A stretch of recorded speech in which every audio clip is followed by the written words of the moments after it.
नमस्कार, मैं हूं श्रेया सिंह राठौर और आप देख रहे हैं Manoj Tiwari health talk show. आज हमारे साथ है विश्व विख्यात न्यूरोसर्जन, कवि हृदय चिकित्सक डॉक्टर प्रकाश खेतान जी। आज हम उनसे पैरालिसिस पे बात करेंगे कि कैसे होता है पैरालिसिस, क्या उसके बचने के तरीके हैं, क्या कारण हैं, इस पे आज हम उनसे बात करेंगे। सर, हमारे टॉक शो में एक बार फिर आपका बहुत बहुत स्वागत है। Thank you. हम पैरालिसिस पे आएंगे, उससे पहले मेरा एक पर्सनल सा सवाल है आपसे कि मनोज तिवारी जो हमारे संपादक हैं उनसे आपके बड़े करीबी से संबंध है। आप इस platform Manoj Tiwari health platform को कैसा प्लेटफॉर्म मानते हैं? It is a very good platform. Good platform in the sense it is a platform of awareness. It is a platform of good discussion. लोगों को जन जागरण करने का एक प्लेटफॉर्म है जी, जिसमें मैं जितनी बार भी पार्टिसिपेट किया हूँ मुझे ये लगा कि ये एक ऐसा मंच है जिससे हम लोगों में जो ज़रूरत की चीज़ें हैं, जैसे आज पैरालिसिस पे टॉक होना है तो उनके लिए क्या ज़रूरी है, अपार्ट फ्रॉम हमारी एलोपैथ साइंस के अलावा उनके लिए जो बेसिक नॉलेज है क्या होना चाहिए, कैसे उनको बचना चाहिए और अगर हो गया तब क्या करना चाहिए, होने के बाद रिहैबिलिटेशन में क्या करना चाहिए। तो इस तरह का आप हर बार कोई नए नए टॉपिक लेके आती हैं तो मुझे अच्छा लगता है। Thank you so much. Sir, अब मैं मुद्दे पे आती हूँ, पैरालिसिस पे। तो सर, सबसे पहले ये जानना चाहती हूँ कि पैरालिसिस होता क्या है, क्यों होता है, मतलब क्या है पैरालिसिस, जिसको हम हिंदी में लकवा भी बोलते हैं। पैरालिसिस देखिए एक ब्रॉड टर्म है, क्यों होता है और क्या है। पैरालिसिस को अगर हम बांटे तो देखिए हम लोग बाइपीडल प्राणी हैं। वी आर बाइपीडल, माने हम लोग दो पाँव पे चलने वाले प्राणी हैं। आपने देखा होगा कि पैरालिसिस चार हाथ पाँव में, वी आर टेट्रापोड्स। इन टेट्रापोड्स में बेसिकली हम लोग के चार हाथ पाँव हैं। अगर एक हाथ की पैरालिसिस होती है सिर्फ एक लिम्ब की, जिसे मोनो पैरालिसिस बोलते हैं, फिर डाइप्लेजिया बोलते हैं जी, फिर क्वाड्रिप्लेजिया बोलते हैं, जी, जिसमें चारों हाथ पाँव आपके निष्क्रिय हो जाते हैं। तो पैरालिसिस जो हमारी ब्रेन होती है, ब्रेन से 12 पेयर ऑफ क्रेनियल नर्व्स निकलती हैं जो हमारे चेहरे को सप्लाई करती हैं। अच्छा, उनसे चेहरे की मांसपेशियाँ की जैसे पैरालिसिस होती है, जैसे बेल्स पैल्सी या सेवंथ नर्व पैल्सी, या आंखों का न चलना, आंखें की मूवमेंट कभी कभी आप देखते होंगे भैंगे हो जाते हैं उन्होंने लोग, जी, जी, जी, या एक तरफ की आँख चलती होगी, एक दो तरफ दूसरी तरफ नहीं चलती होगी, या देखने में दो दिखता होगा, जी, जी, तो वो चेहरे की पैरालिसिस होती है। या कान से न सुनना, या कभी कभी आप पानी पीते होंगे तो नाक के रास्ते आ जाता होगा, इसको नेजल रिगर्जिटेशन बोलते हैं। अच्छा, या पानी पीते समय खांसी आती है तो इसको भी रिगर्जिटेशन बोलते हैं। ये पैरालिसिस वोकल कॉर्ड के कारण होती है। रिकरेंट नर्व नर्व होती है हमारी, एक वैगस नर्व की ब्रांच होती है, 10th नर्व की, उसकी ब्रांच होती है। तो basically paralysis is a broad term in which we included all our four limbs, our voice और cranial nerve, there are 12 cranial nerves। और पैरालिसिस में बेसिकली ये होता क्यों है, तो जो आप आज पूछने आई हैं, आप तो पूछने आई हैं कि भाई ये आजकल कोल्ड वेव्स में पैरालिसिस होता है, इसके बारे में आप जानना चाहती हैं। लेकिन पैरालिसिस के अगर कोई भी कारण देखें, इसके मुख्य कारण में ये अगर हम बचपन से बात करें तो इसके कारण में कॉन्जेनाइटल कारण होता है। बच्चा कॉन्जेनाइटल का मतलब जब बच्चा माँ के पेट से पैदा होता है जी, तो उसी समय जो पैरालिसिस के कारण होते हैं वो भी होता है जी, उस समय ब्रेन का ठीक से ना बनना जी, स्पाइनल कॉर्ड की एट्रोफी, या पीछे की तरफ एक स्पाइनल कॉर्ड बाइफिडा होता है बच्चे में, उसके कारण भी उसके दोनों पाँव नहीं चलते हैं। जी, हम बचपन से बात करें, पैरालिसिस को हम बचपन से लेके बुढ़ापे तक चलते हैं लेके, अच्छा, कि क्या है कैसे होता है। बचपन में माँ के पेट से जब बच्चा पैदा हुआ तो एक तरफ का हाथ पाँव नहीं चला, ब्रेन नहीं बना, या स्पाइनल कॉर्ड इंजरी हो गई बचपन में, या कभी कभी आप देखते होंगे कि बच्चे का एक हाथ, ये ना जब बच्चा नॉर्मल डिलीवरी होती है बच्चे की, तो जो फोर्सफुल डिलीवरी अगर होती है नॉर्मल डिलीवरी, तो उसमें एक तरफ की ये हाथ पैरालिसिस हो जाती है, जिसको ब्रैकियल पैरालिसिस बोलते हैं। बच्चा सब सही रहता है लेकिन एक तरफ का हाथ नहीं चलता, ये बहुत कॉमन है हमारे कंट्री में जी। उसके बाद अगर बच्चे का ब्रेन नहीं बना है, तब बच्चे के दिमाग में पानी भर गया तब भी पैरालिसिस हो सकती है। बच्चे के स्पाइनल कॉर्ड में विकार है तब भी पैरालिसिस हो सकती है। या कभी कभी बच्चे के पीठ पे एक छोटा सा गुब्बारा नुमा स्ट्रक्चर बन जाता है जिसके कारण भी हाथ पाँव नहीं चलते। ये तो रही बचपन की पैरालिसिस की बात। बाद में ये ट्रॉमेटिक भी हो सकती है। ट्रॉमेटिक का मतलब हमारे देश में बहुत कॉमन है ट्रॉमा जी। ट्रॉमा में जैसे आप समझिए कि हेड इंजरी है जी, या कोई फॉल फ्रॉम ऑब्जेक्ट है जी, जी, या स्टैब इंजरी है या गन शॉट इंजरी है इसके कारण भी ट्रॉमा के कई प्रकार होते हैं, जिसके कारण भी हमारी पैरालिसिस होती है। जैसे रीढ़ की हड्डी में चोट लगने के कारण आपने सुना होगा कि दोनों पाँव चलने बेकार हो गए, दोनों पाँव हाथ चलने बेकार हो गए, या पर्टिकुलरली समझिए कि कोई गोली लगी सर में तो एक तरफ का ब्रेन डैमेज हुआ तो दूसरे तरफ के अंग में पैरालिसिस हो गई। अच्छा। या कोई स्टैब इंजरी हुई उसके कारण में जो नर्व टिश्यू है डैमेज हुए, दूसरी तरफ पैरालिसिस हो गई। तो कॉन्जेनाइटल कॉज हुआ, ट्रॉमेटिक हुआ, फिर कई बीमारियां होती हैं जैसे ऑटो इम्यून डिसऑर्डर्स होते हैं कई, जैसे आप जो आज कॉन्टेक्स्ट में पूछना चाह रहे हैं उसमें जैसे स्ट्रोक्स बोलते हैं हम लोग, सेरेब्रोवास्कुलर एक्सीडेंट, जिसको जानना जरूरी है, इसको हम लोग सीबीए बोलते हैं। सीबीए में क्या होता है कि कोई ब्लड प्रेशर अचानक से बढ़ जाए या हार्ट में कोई छोटा सा थ्रोम्बस हो वो निकल के ब्रेन में चला जाए, और ब्रेन एक में सप्लाई का एक निश्चित पैटर्न होता है। ब्रेन में एक एंटीरियर सेरेब्रल आर्टरी होती है, एक मिडिल होती है और एक पोस्टीरियर सेरेब्रल आर्टरी होती है। तो जहाँ पे क्लॉट फंसता है उसी के अनुसार सिम्टम आते हैं कि ब्रेन के किस हिस्से में पैरालिसिस हुई है। जो सिम्टम है उसी के अनुसार आपको आते हैं, तो उससे हम सेरेब्रोवास्कुलर। अभी आपने फेशियल की जो बात की, फेशियल पैरालिसिस की, सर इसके क्या कारण है? और ठंड में मैंने सुना है ज़्यादा होते हैं लोगों को। मैडम एक स्टाइलोमास्टोइड फोरामेन होता है कान के पीछे, तो फेशियल नर्व होती है 7th नर्व। अच्छा। 7th और 8th नर्व हमारे पोंटोमेडरी पॉन्स, ब्रेन के जो ब्रेन स्टेम के 3 पार्ट होते हैं, मिड ब्रेन, पॉन्स और मेडुला। तो मेडुला से जितनी लोअर 4 किरण नर्व निकलती है, उसके बाद जो 7वीं और 8वीं किरण नर्व निकलती है वो पॉन्स और मेडुला के जंक्शन पे निकलती है, पॉन्स से। तो जब वो निकल के चेहरे पे ऐसे सप्लाई करती है हमारे चेहरे को, इसको हम पेस एंसिलिनस बोलते हैं। इसे गिलहरी का पंजा होता है, गिलहरी के पंजे के अनुसार इसकी बनावट होती है। एक हवा ये सप्लाई करता है, एक ये करता है, एक ये करता है, एक ये करता है। तो ये जो नर्व होती है फेशियल नर्व, ये कान के पीछे के स्टाइलोमास्टोइड फोरामेन होता है, जब एक छोटे से छेद से जाती है। तो उसी में बेल्स पैल्सी तब बोलते हैं हम जब उसी में सूजन आ जाती है। अच्छा। और आमतौर पे बेल्स पैल्सी ठंड में बहुत ज्यादा होती है। ऐसा नहीं कि ठंड में नहीं, माने गर्मी है तो नहीं होगा, या और भी कारण हो, ठंड में ज्यादा होती है क्योंकि वहां पे सूजन आ जाती है। तो इसमें एक तरफ के चेहरे का ये लोअर मोटर न्यूरॉन टाइप की पैरालिसिस होती है, जिसमें एक तरफ की आंख बंद नहीं होती। हम गाल खुलाते हैं तो एक तरफ का गाल खुलता है, दूसरी तरफ नहीं खुलता। हम सीटी बजाते हैं तो सीटी नहीं बजा पाते। हम पानी पीते हैं तो पानी एक तरफ से ड्रूलिंग ऑफ सलाइवा होने लगता है। या हम आंख बंद करते हैं तो एक तरफ की आंख बंद होती है, एक तरफ की नहीं। मतलब एक तरफ की सारी जो अंग है, जो चीजें हैं, वो काम करना बंद कर देती है चेहरे। It is limited to only face. Facial nerve paralysis सिर्फ फेस की होती है। इसमें दोनों हाथ पांव एकदम नॉर्मल। तो मतलब ये हाफ ही होता है या दोनों साइड भी हो सकता है? ये दोनों साइड भी हो सकता है। उसको अपर मोटर न्यूरॉन टाइप बोलते हैं और इसको लोअर मोटर न्यूरॉन टाइप बोलते हैं। अपर मोटर न्यूरॉन में लीजन आपको यहाँ पे नहीं होगा, फिर ब्रेन के अंदर होगा। ओके, तो ब्रेन में जहाँ सारा फेस हो। हाँ, ब्रेन पे फिर दोनों चेहरे की जो होती है वो पैरालिसिस होती है। अच्छा, नॉर्मल पैरालिसिस की बात करें तो मतलब ये बुजुर्गों को ज़्यादा होती है या फिर मतलब आम आदमी, मतलब नॉर्मल युवाओं के लिए भी नॉर्मल है? आजकल तो युवाओं में 18 साल 20 साल के बच्चों में 30 साल के, 3rd डिकेड 4th डिकेड, पहले हम लोग मानते थे कि it is a disease of 6th और 7th डिकेड, माने 60 साल और 70 साल में होती है ना। लेकिन आजकल तो युवाओं में बहुत कॉमन, बहुत ही कॉमन। तो ये पहले से अभी में जो एक बदलाव आया है, इसका क्या कारण आप मानते हैं?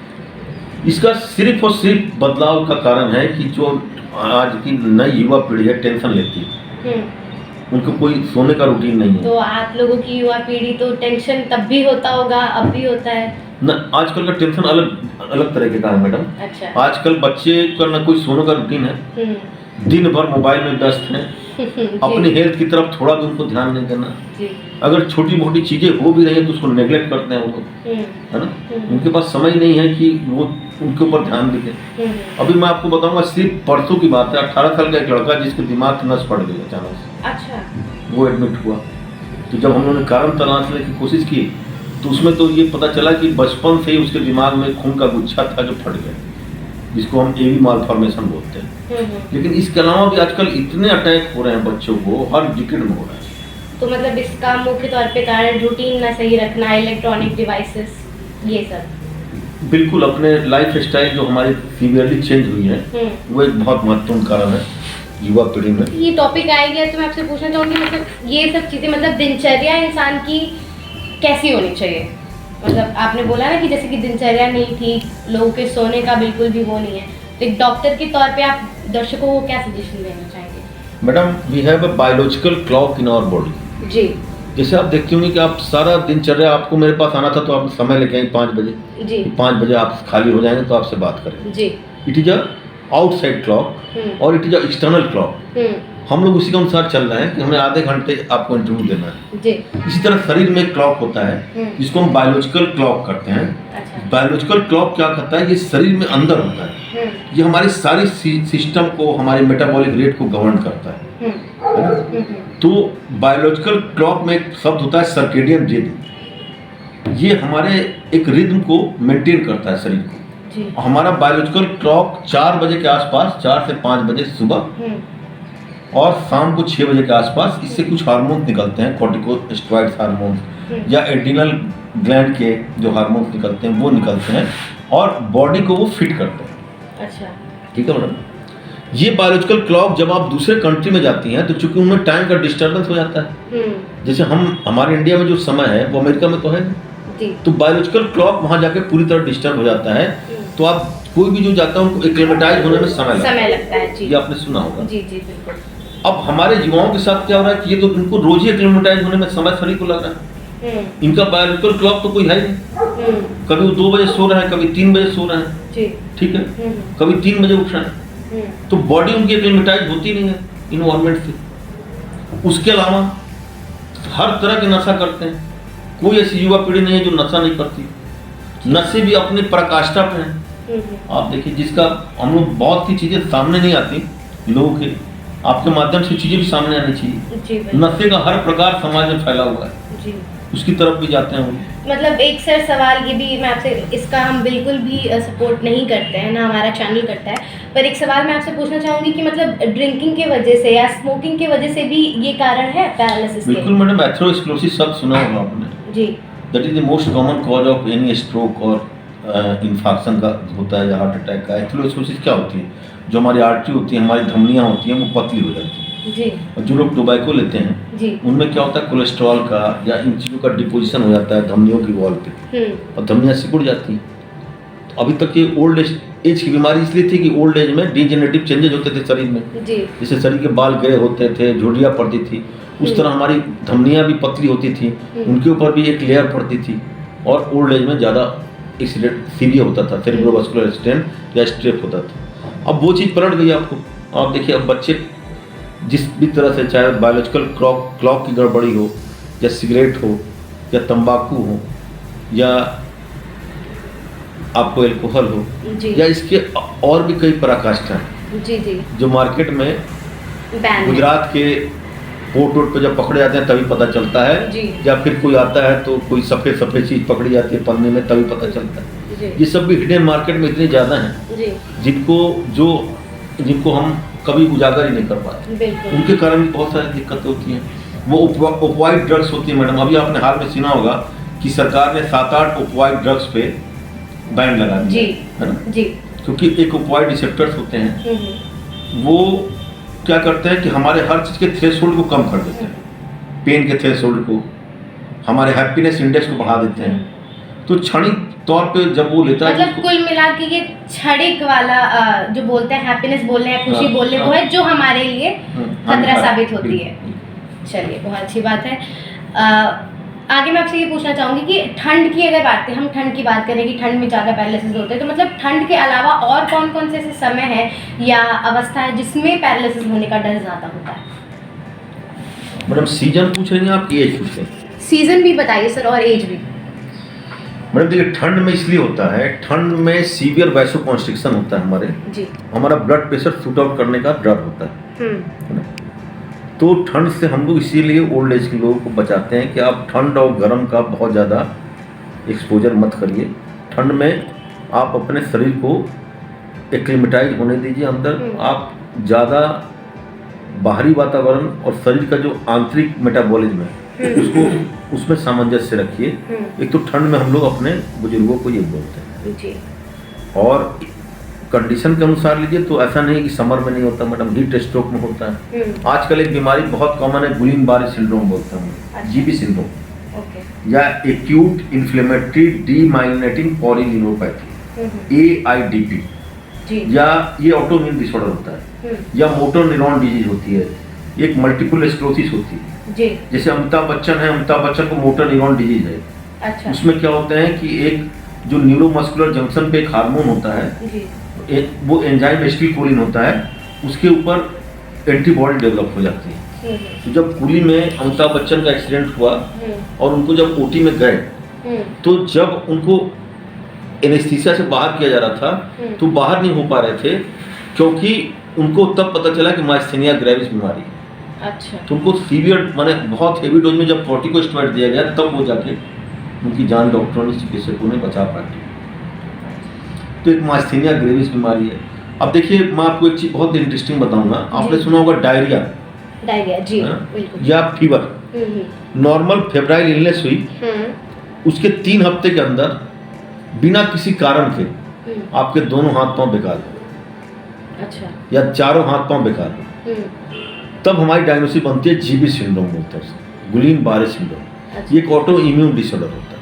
अच्छा। या AIDP बोलते हैं, एक्यूट इन्फ्लेमेटरी डीमाइलिनेटिंग पॉलीन्यूरोपैथी। अच्छा। ये भी पैरालिसिस का एक बहुत ही महत्वपूर्ण कॉज है। और तो सर, ये तो हमने जान ली कि ऐसे ऐसी चीज़ें होती हैं कि इन चीज़ों से बचे, तो मतलब ये क्या है, इसका क्या प्रोसेस होता है, और मतलब इसके इलाज हैं, क्या चीज़ें हैं, क्या प्रोसेस है उसके? मैडम, इलाज है। इलाज को अगर बांटे आप तो कंजर्वेटिव, मतलब बिना सर्जरी के, दवाओं के द्वारा, उसके बाद सर्जरी के द्वारा जी, दो ही, कोई भी इलाज को हम लोग 2 ही ब्रॉड कैटेगरी में बांटते हैं, और तीसरा उसका रिहेबिलिटेशन होता है। मतलब ज़रूरी नहीं होता है कि ऑपरेशन करना ही पड़े। नहीं मैडम, वो तो आपको देख के ये भी देखना है कि जैसे दिमाग में कोई नस फटी, अगर वो छोटी है जी, तो 8-10 दिन में खून का थक्का खुल जाता है, मरीज ठीक रहता है। अच्छा। बड़ी है, लग रहा है कि ब्रेन में मास इफेक्ट है, ब्रेन में दबाव बहुत ज़्यादा है जी, अगर हम थक्के को नहीं निकालेंगे तो इसकी जान जा सकती है, तो उस समय हमें सर्जरी करनी है। यहाँ पर रुकते हैं छोटे से ब्रेक के लिए। ब्रेक के बाद बातचीत का सिलसिला फिर शुरू करते हैं।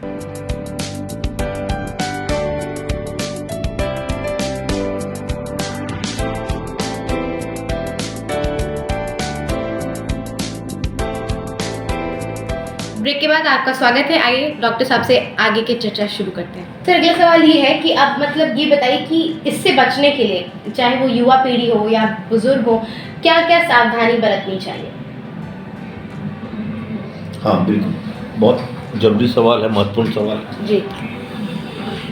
भाई, बुजुर्गों में तो जैसे हमने बोला कि आप ब्लड प्रेशर अपना कंट्रोल रखिए, अपने लिपिड प्रोफाइल या कोलेस्ट्रॉल को आप ठीक रखिए, अपनी शुगर ठीक रखिए जी, आप थायराइड की अगर मेटाबॉलिक जो रेट बढ़ाने घटाने वाले हार्मोन्स होते हैं उनको आप ठीक रखिए जी, अपने जो डेली रूटीन एक्टिविटीज हैं उनको आप ठीक रखिए, जैसे सुबह योगा करना, प्राणायाम करना, फ्रूट्स लेना, स्ट्रेस कम लेना जी, है ना, एक अच्छी लाइफ स्टाइल जीना। तो ये तो चीज़ें हो गई कि आप अपने आप को नियंत्रित रखिए और अपने शरीर के जो पैरामीटर्स हैं उनको नियंत्रित रखिए। पैरामीटर में blood pressure, blood sugar level, cholesterol level, अगर आपको थायराइड है तो उसका लेवल, अपने नियमित हार्ट की जांच कराते रहिए। ये तो हो गया एक निश्चित एज ग्रुप के बाद। अपने युवाओं को, या अगर आप युवाओं और जो 50 साल के बीच की उम्र है, 30 से 50 में भी आजकल बहुत सारे होते हैं अटैक, तो उसका एक प्री स्क्रीनिंग आजकल हम लोग मानते हैं कि 40-45 के बाद आपको हर साल पे सारे स्क्रीनिंग टेस्ट कराने चाहिए कि आपको कोलेस्ट्रॉल तो नहीं है शरीर में आजकल। क्योंकि देखिए, डायबिटीज पहले आप सुनते थे कि 6th डिकेड में होता है, 5th डिकेड में होता है, आजकल देखिए 30 के बाद भी होता है डायबिटीज, खूब होता है। तो बहुत रूटीन चेकअप आप कराते रहिए और उसको मॉनिटर करते रहिए, कहीं कोई चीज़ अनडायग्नोस्ड ना हो जाए। भाई, आप इस भ्रम में रहते हैं कि हम 30-40 साल के, हम इतना टहलते हैं, हमको डायबिटीज हो ही नहीं सकता, हमको ब्लड प्रेशर हो ही नहीं सकता। कुछ लोग बोलते हैं हम पतंजलि की दवा खा रहे हैं, हमको तो हो ही नहीं सकता कभी। हम योगा करते हैं नियमित, हमको नहीं हो सकता। ऐसे पतंजलि वाली बात आपने बोल दी तो मैं पूछ लेती हूँ, पतंजलि की कई तरह की दवाएं आई हैं, मतलब कि ऐसा कि मतलब बहुत सारे एडवर्टाइजमेंट, बहुत सारे मैंने देखे जिसमें ऐसा है कि आप डॉक्टर के पास मत जाइए, ये गोलियां लीजिए, ये ठीक हो जाएगा। तो पतंजलि की दवाओं के बारे में आपका क्या कहना है? मैडम देखिए, वो लोग वही रिपोर्ट दिखाते हैं जिनमें उनको सक्सेस मिलती है। अच्छा। कभी आपने पतंजलि या कोई भी इस तरह के डॉक्टर द्वारा वो केसेस देखे जो पैरालिसिस, जिनकी नस फट गई और जो खत्म हो गए? जिनकी नस फट गई हो, या जिनको दवा खाने के बाद वो कभी आपके सामने वो सब सारे केस आए, वो बोलते हैं कि हमारी दवा से कार्सिनोमा नहीं होता, हमारी दवा से डेंगू नहीं होता, जी, है ना, हमारी दवा से ब्लड प्रेशर नहीं बढ़ता। जी, ठीक है भाई, मानता हूँ कि भाई आयुर्वेद एक बहुत ही पौराणिक और बहुत ही सच्ची पद्धति है, लेकिन आपको अपने लिमिटेशंस भी जानने चाहिए, जी, है ना। You should not cross the boundary of your limitations. जी, जी, आप सारी बाउंड्री क्रॉस करके मैं ये ठीक कर लेता हूँ, वो ठीक कर लेता हूँ, लेकिन जो कॉम्प्लिकेटेड केस है आपके द्वारा, अब ब्लड प्रेशर ठीक हुआ नहीं, आदमी भ्रम में था, है ना, और नस फटी तो हमारे पास आता है, वो एलोपैथ के पास आता है, तो हम तो उस चीज को डेली फेस करते हैं। हम कहीं जाके ढिंढोरा नहीं पीटते कि उन्होंने ब्लड प्रेशर की दवा दी, नहीं खाया। भाई न मरीज के सामने बोलते हैं, कभी नहीं बोलते। हाँ भाई, हमारे सामने जो आया उसको ट्रीटमेंट करते हैं। तो कोई भी पद्धति खराब नहीं, but every each and every system of medicine must have its own limitations. We belongs to a school of allopath. We have certain limitations. Similarly, Ayurveda एक पौराणिक पद्धति है, इसका भी एक लिमिटेशन है। आपको उन लिमिटेशन को जानना चाहिए कि आप सिर्फ पैसे के चक्कर में या ज़्यादा ओवर कॉन्फिडेंस होके कुछ भी बोल दें, कुछ भी दवा दे दें, ये तो उचित नहीं लगता। चलिए, ऑल राइट। अगला सवाल मेरा आपसे ये होगा कि ठंड की तो हमने बात कर ली, बुजुर्गों की भी बात कर ली। मैंने सुना है कि मतलब हार्ट या बीपी के जो मरीज होते हैं उनको ज़्यादा पैरालिसिस का खतरा होता है। आप कितना सहमत हैं? हाँ बिल्कुल। अच्छा भाई, पैरालिसिस का मतलब ही होता है हार्ट और बीपी का मतलब। देखिए, हार्ट बीपी के जो पेशेंट होते हैं जिनमें डायस्टोलिक और सिस्टोलिक ब्लड प्रेशर हाई होता है, अगर सडन शूटअप करता है ब्लड प्रेशर तो नस पड़ जाती है ब्रेन की। अच्छा। या आपको कोई हार्ट का पेशेंट है जिसमें एरिथमियाज हो रहे हैं, या जिसमें थ्रोम्बोसिस हो रही है, क्लॉट्स हो रहे हैं, छोटा सा क्लॉट डिसलॉज होकर ऊपर चला गया ब्रेन की छोटी सी धमनी में, middle cerebral artery, posterior cerebral artery, anterior cerebral artery में जाकर लॉज हुआ, और उसके बाद का जो पैरालिसिस हो जाती है। मैंने सुना है कि मतलब खान पान का भी बहुत बड़ा योगदान होता है कि आप कैसे रह रहे हैं, मतलब रहन सहन की तो बात हो गई, खान पान कैसे मददगार होता है कि किसी को पैरालिसिस हो जाता है, या फिर कैसे मददगार होता है कि अच्छा स्वस्थ इंसान रहे? अच्छा सवाल। देखिए मैडम, खान पान की जहाँ तक बात करें आप, हम ह्यूमन बीइंग क्या है? We are heterotrophs. जी, वी आर हिट्रोट्रॉप्स। जी सर। प्लांट्स क्या है? ऑटोट्रॉप्स है। जी। प्लांट्स में एक प्रक्रिया होती है फोटोसिंथेसिस की, जिसके कारण वो अपना खाना खुद बनाते हैं, उसको किसी के ऊपर डिपेंडेंट नहीं होना पड़ता। जी। हमें अपने हर चीज के लिए, मिनरल्स के लिए, अमाइनो एसिड्स के लिए, देखिए 4 बेसिक कंपोनेंट होते हैं: कार्बोहाइड्रेट, फैट्स, प्रोटीन और आपको न्यूक्लिक एसिड। ये 4 कंपोनेंट होते हैं शरीर से, जिससे शरीर के बायो माइक्रो मॉलिक्यूल्स होते हैं, जिसके कारण शरीर का निर्माण होता है। जी। इसके लिए हमें प्लांट पे डिपेंडेंट होना पड़ता है सब कुछ के लिए। We are not autotrophs, we are heterotrophs. We can not make our own food. We have to dependent on plants. हर कोई भी चीज, आप दूध ले लीजिए, दही ले लीजिए, आप पनीर ले लीजिए, सब कुछ में प्लांट घुसा हुआ है। जैसे मैं छोटा सा उदाहरण देता हूँ, आप दूध से दही लेती हैं, तो जब दही लेती हैं तो जो लैक्टोबैसिलस होता है, वो मिलियंस ऑफ लैक्टोबैसिलस होता है दही में। वो विटामिन B12, उसमें दही में थोड़ा विटामिन B12 की मात्रा ज्यादा होगी। ठीक। तो एक जब छोटी सी चीजें मैंने, अब वो लैक्टोबैसिलस देखिए, अगर आप दही लेती हैं, विटामिन B12 आपका बढ़ता है। जी। उसी तरह सिमिलरली खान पान का इतना ज्यादा प्रभाव पड़ता है। आप अगर फ्रूट्स लेती हैं, आप अंकुरित चने लेती हैं, आप हरी सब्जियां लेती हैं, तो इसमें विटामिन, मिनरल्स इतने अत्यधिक मात्रा में एक बैलेंस डाइट की तरह होता है। जबकि आप जो जंक फूड लेती हैं, जंक फूड में कोई भी आपको विटामिन, चाहे फैट सोल्यूबल विटामिन हो, चाहे वाटर सोल्यूबल विटामिन हो, कोई भी विटामिन तो मिलता ही नहीं, मिनरल्स मिलते नहीं। तो आजकल ज्यादा लोग जंक फूड पे ध्यान दे रहे हैं। दूसरा मैडम, इनऑर्गेनिक आजकल देखती हैं आपकी, जितने आप तेल हैं, है ना, सब्जियां हैं, तो आजकल ऑर्गेनिक खेती पे ज्यादा ध्यान दिया जाता है। इसीलिए दिया जाता है मैडम कि स्ट्रोक्स के, कैंसर के, सारी बीमारियां बढ़ रही हैं। क्यों बढ़ रही है? कि हमारा खान पान ठीक नहीं। तो खान पान तो एक बहुत ही इम्पोर्टेंट फैक्टर है। हम स्ट्रोक और इसी की बात नहीं कर रहे हैं, पक्षाघात की बात नहीं कर रहे हैं, सारी बीमारियों की जड़ है खान पान। सारी बीमारियों की जड़ है लाइफ स्टाइल। जी, जो अचानक से ही चेंज हो गई है। जी, इसका मतलब क्या कारण मानते हैं आप कि मतलब ये जो जंक फूड मान लें या फिर आपने जो इतने डेली रूटीन की बात की, ये कहीं ना कहीं सब कुछ ऐसे विदेशी परंपराओं का बहुत बड़ा असर हुआ है अचानक से पूरे एक डीके पे, और अचानक से चीज़ें बहुत तेज़ी से बदली हैं। हाँ बिल्कुल, आप देखिए अब हम लोग के पास बचा ही क्या। जी हम लोग से हमारी पुरानी टेक्नोलॉजी ले ली अंग्रेजों ने, जी हम लोग से कोहिनूर हीरा ले लिया, है ना, ले लिया ना, यस। कोहिनूर हीरा लिया उन्होंने। हमारे जितनी टेक्नोलॉजी थी, जैसे टेस्ला कार का नाम सुनी है, टेस्ला की जो रिसर्च पेपर था, है ना, टेस्ला का रिसर्च पेपर अंग्रेजों को इंडिया से मिला। एटम का आविष्कार जो अरस्तु ने बोला सबसे पहले, अरस्तु ने एक थ्योरी दी एटम की, तो हमारे महर्षि कन्नड़ थे, वो 1570 में एटम की थ्योरी दे चुके थे। जी जी जी। कोई भी आप चीज़ ऐसे बताइए, इसलिए अंग्रेजों ने एक चीज़ अच्छा किया, इंडिया से एक चीज़ सीखा कि उन्हें सर्च ना करके उन्हें रिसर्च नाम दिया।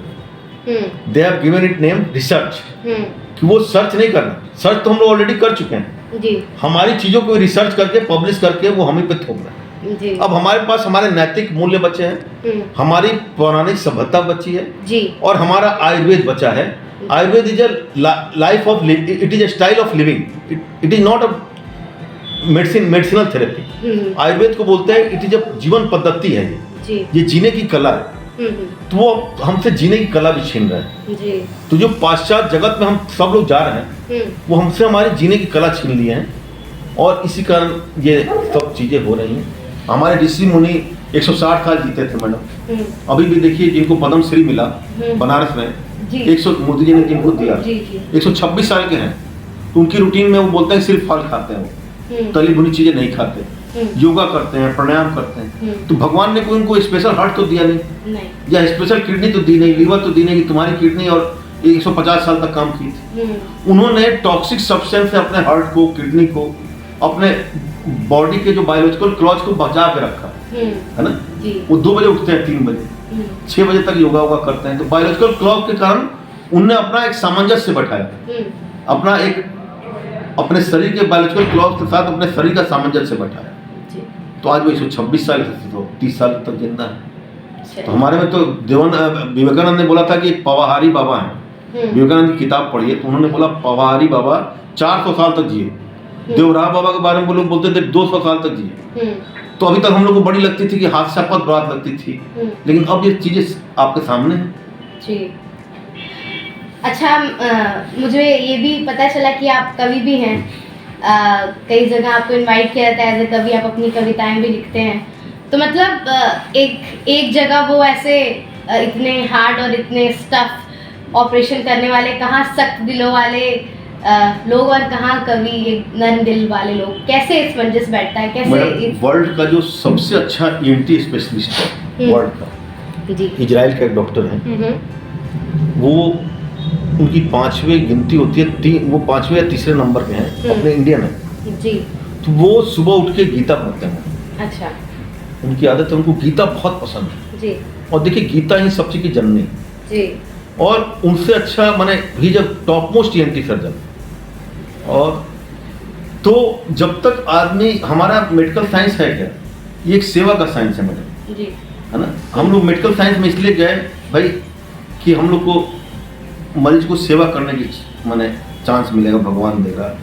अगर मरीज हमारे हाथों से ठीक होगा तो हम समझेंगे कि ईश्वर ने मुझे एक माध्यम बनाया तुम्हें ठीक करने। अगर उस भाव से उस भाव से आप इलाज करेंगी, या आपसे मैं बात कर रहा हूँ या इनसे भाई साहब से बात कर रहा हूँ, तो निश्चित रूप से कवि हृदय तो हर डॉक्टर है, हर इंसान एक कवि हृदय है। अब वो कितना तक बचा के रख पाता है इस हृदय को, हमने अपने बचा के रखा। आपके नाम कई रिकॉर्ड्स हैं, दर्शकों को बता दें कि सर का नाम Guinness book of world record में भी नाम है। इतने बड़े बड़े रिकॉर्ड्स हैं आपके नाम पे, आगे नया और क्या हासिल करना चाहेंगे आप? क्या इच्छा है आगे करने की और लाइफ में? मैडम मैं कुछ रिसर्च करना चाहता हूँ, बेसिक शोध करना चाहता हूँ जी। और शोध ऐसा हो कि जो हमारी जो भारत की जो साइंस थी ना, भारत की जो पद्धति थी जी, उसको विश्व धरातल पे मैं साइंटिफिकली इसको स्टेब्लिश कर पाऊँ। अच्छा। जैसे मैं छोटा सा उदाहरण दूँ कि एक्यूप्रेशर ही लीजिए आप। एक्यूप्रेशर इतनी अच्छी पद्धति है, हाँ। आयुर्वेदा इतनी अच्छी पद्धति है, तो अगर उसका सामंजस्य बिठा के अगर हम करते हैं, है ना, तो मुझे लगता है कि इस दिशा में मुझे काम करने की इच्छा है। मेडिकल साइंस की अगर बात करें तो क्या ऐसे नए रिसर्च चल रहे हैं, क्या ऐसी कोई बात जो हमारे दर्शकों को नई नई चीज़ें कुछ जाननी चाहिए, आप बताना चाहेंगे? देखिए मैडम, मेडिकल साइंस में आजकल आप देखिए टेलीमेडिसिन चल रहा है, टेली सर्जरी चल रही जी। है, दूर बैठ के कोई सर्जरी करना चाहता है, रोबोटिक सर्जरी चल रही है, गामा नाइट चल रहा है मैडम, साइबर नाइट चल रहा है। फिर ये रोबोटिक सर्जरी मैंने सुनी कुछ दिन पहले, मतलब एक अंदर से उस वक्त जो पढ़ते ही मेरा ख्याल आया कि ये ऐसे कितना मशीन पे हम ऐसे भरोसा कर सकते हैं कि रोबोटिक सर्जरी घातक नहीं हो सकता इंसान? मैडम होती रहता है, कभी कभी रोबोटिक कमांड खराब हो जाता है। एग्जैक्टली, हाँ। कमांड खराब हो जाता है। एक तरह से इसके डिसएडवांटेजेस भी होंगे काफी। हर चीज का मशीन मैन भाई भगवान ने, we are homo sapiens sapiens जी। हम लोगों को कैरोलिनस लिनियस ने 1789 में एक नाम दिया कि मानव का एक साइंटिफिक नाम है, इसको होमो सैपियंस सैपियंस बोलते हैं जी, है ना। होमो का मतलब हुआ जीनस और स्पीसीज, और लिनियस ने इसका नाम दिया जी। तो उसने तो मशीन नहीं बनाया था ना, उसने मानव बनाया भगवान ने जी। बाइपीडल मूवमेंट दिया भगवान ने। अब मशीन, अगर मानव अपना रूप समझता है कि मशीन के रूप में, तो उसने मशीन बना दिया। तो कोई भी मानव जितना काम करेगा मशीन तो करेगा नहीं। कोई अगर कमांड उसको खराब दीजिएगा तो उसकी दुर्गति भी होगी। जैसे आप एटम बम में देख रहे हैं, जैसे आप यूक्रेन और रशिया में देख रहे हैं। जी जी बिल्कुल, वही चीज है। चलिए आखिरी में आप कवि हैं सर, 2 लाइन कुछ आप बोलना चाहें, कुछ सुनाना चाहें तो हमारे दर्शकों को बहुत अच्छा लगेगा। अहंकार नहीं या आत्मबल का दीदार है, बुलंदियों को छूना मेरी फितरत में शुमार है, और चीर कर कुहासे को सूर्य की स्वर्णिम किरणों को देखता हूँ, बुलंदियों पे रहता हूँ, बादलों पे चलता हूँ, पथरीले पथ पे सच्चाई के रथ पे रहता हूँ, मौन रहकर सब सहता हूँ। क्या बात है। 4 लाइन और है जो आप बोली ना कि आप क्या करना चाहते हैं। जी जी। मेरी बहुत इच्छा है कि मैं अपने देश का नाम पूरे विश्व में ऐसा करूं जी कि ये विश्व गुरु का जो सपना था, जो हमारा देश जिसने शून्य का आविष्कार किया था जी, जिस देश में आर्यभट्ट थे, जिस देश में रामानुज थे, उस तरह हमारे देश की गाथा पूरे विश्व के हर बच्चे के रोम रोम में समा जाए। तो लेकर निकल पड़ा हूँ कश्ती को समंदर में, इन बाजुओं में मुकम्मल जहाँ है, मंजिलें खुद पूछती हैं मेरी कश्ती से, बता जाना। क्या बात है, बहुत खूब। तो अब आखिर में आप अगर हमारे दर्शकों से कुछ कहना चाहेंगे तो बोलें। मनोज तिवारी हेल्थ शो एक बहुत ही अच्छा हेल्थ शो है, जो हमेशा मुझे लगता है कि सच्चाई से उन्हीं टॉपिक्स पे डिस्कशन होता है जो पब्लिक अवेयरनेस की ज्वलंत मुद्दे होते हैं और जो समसामयिक होते हैं। जैसे विंटर में या इस शीतलहरी में स्ट्रोक से आप कैसे बचें। इस शो में कोई ज़्यादा प्रपंच नहीं होता, कोई तामझाम नहीं होता जैसे और सब शो में होता है। इस शो में जो 4 लोग को बैठा के लड़वाया जाता है वो काम नहीं होता। तो मैं समझता हूँ इस शो को आपको देखना चाहिए। इस तरह के हेल्थ टॉक शो बहुत अच्छे होते हैं।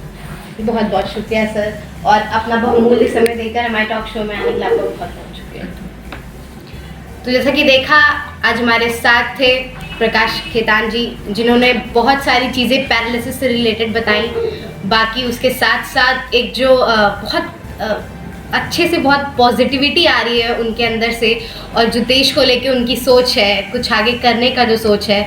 और सबसे बड़ी बात जिस पे मैं बोलना चाहूँगी कि जो युवाओं को लेके, जो दिनचर्या को लेके चीज़ें बताई सर ने, उसको बहुत ज़रूरत है फॉलो करने की। अपने स्वदेशी चीज़ों को, स्वदेशी रहन सहन को अपनाने की बहुत ज़रूरत है। ऐसे ही प्रख्यात लोगों से हम आपको मिलाते रहेंगे। देखते रहिए Manoj Tiwari health talk show. मैं हूँ श्रेया सिंह राठौर।